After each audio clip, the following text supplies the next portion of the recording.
Selamat pagi saudaraku seiman dalam Kristus. Puji syukur kita hari ini masih diberikan kehidupan, diberikan keselamatan, diberikan kesehatan dan kabar sukacita hari ini.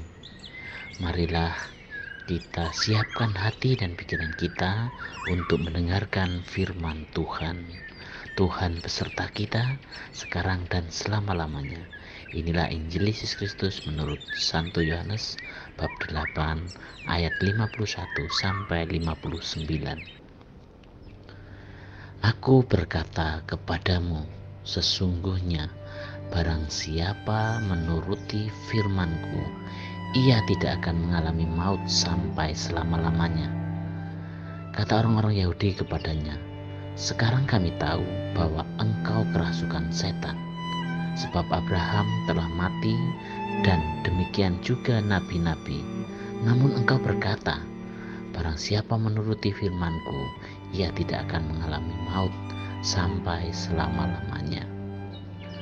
Adakah engkau lebih besar daripada bapa kita Abraham yang telah mati? Nabi-nabi pun telah mati. Dengan siapakah engkau semakan dirimu? Jawab Yesus, jikalau aku memuliakan diriku sendiri, maka kemuliaanku itu sedikit pun tidak ada artinya. Bapakulah yang memuliakan aku. Tentang siapa kamu berkata, Dia adalah Allah kami, padahal kamu tidak mengenal Dia, tetapi aku mengenal Dia. Dan jika aku berkata aku tidak mengenal Dia, maka aku adalah pendusta, sama seperti kamu. Tetapi aku mengenal Dia dan aku menuruti firman-Nya. Abraham bapamu bersukacita bahwa akan melihat hariku, dan ia telah melihatnya dan bersukacita. Maka kata orang-orang Yahudi itu kepadanya, umurmu belum sampai 50 tahun dan engkau telah melihat Abraham. Kata Yesus kepada mereka, aku berkata kepadamu, sesungguhnya sebelum Abraham jadi, aku telah ada. Lalu mereka mengambil batu untuk melempari Dia, tetapi Yesus menghilang dan meninggalkan bait Allah. Demikianlah sabda Tuhan.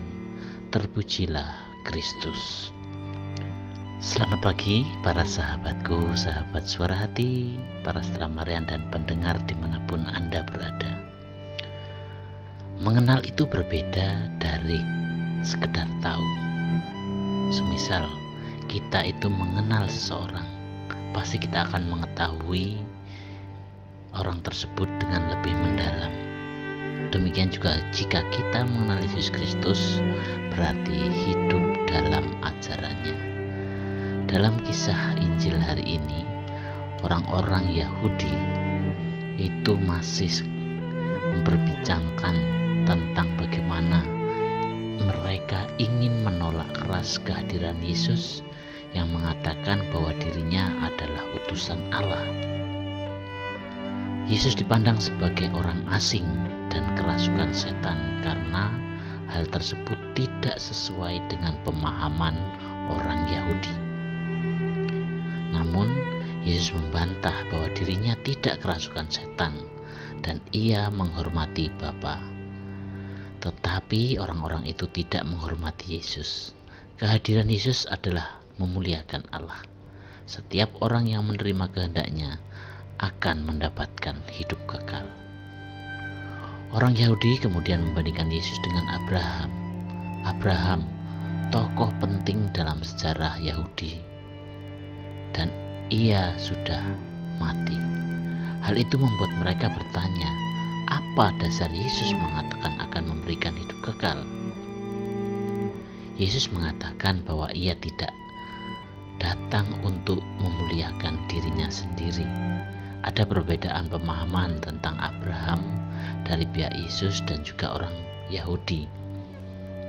Orang Yahudi memahaminya secara lahiriah, sedangkan Yesus melihatnya dari sudut pandangan Allah. Para Para sahabatku, sahabat suara hati, rekan muda, para pendengar dimanapun Anda berada, hari ini kita diingatkan untuk selalu berkata benar dan jujur. Kita tahu bahwa semua orang siap untuk jujur dan benar. Mengapa? Karena terkadang itu menyakitkan dan bisa membahayakan diri kita.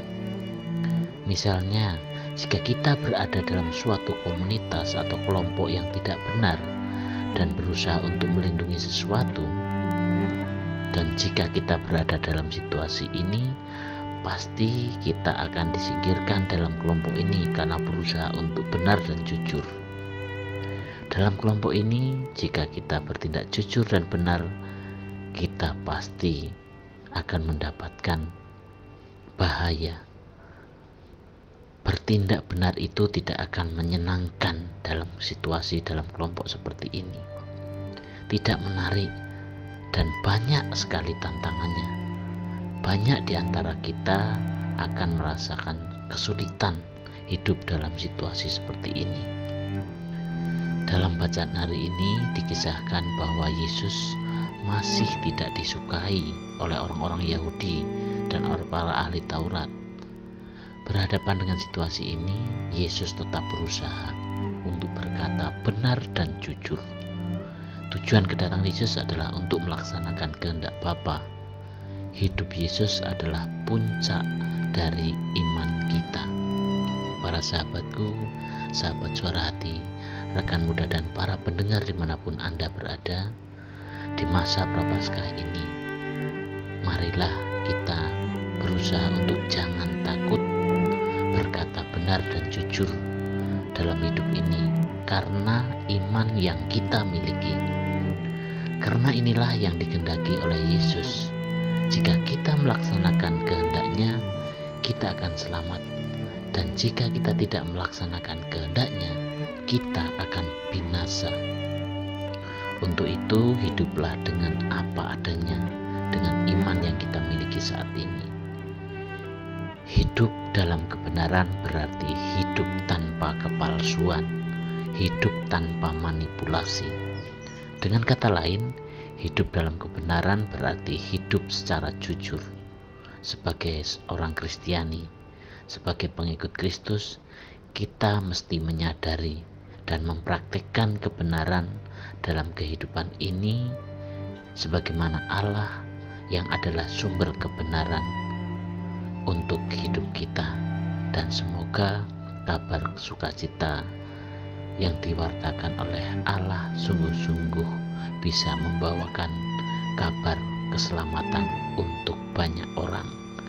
Demikianlah permenungan kita hari ini, dan untuk mengakhiri permenungan kita, marilah kita berdoa. Dalam nama Bapa dan Putra dan Roh Kudus. Amin. Bapa yang penuh kasih, penuhilah hati kami dengan sukacita yang sejati, supaya kami memperoleh kekuatan untuk melawan persoalan dunia ini dengan senjata rohani, dengan hati kami yang penuh syukur dan percaya kepadamu. Ajarilah kami untuk berlaku benar dan jujur dimanapun, kapanpun, sehingga apa yang Engkau ajarkan kepada kami sungguh-sungguh bisa membawa kabar sukacita untuk banyak orang. Doa ini kami serahkan kepadamu Tuhan, dengan perantaraan Kristus Tuhan kami. Amin.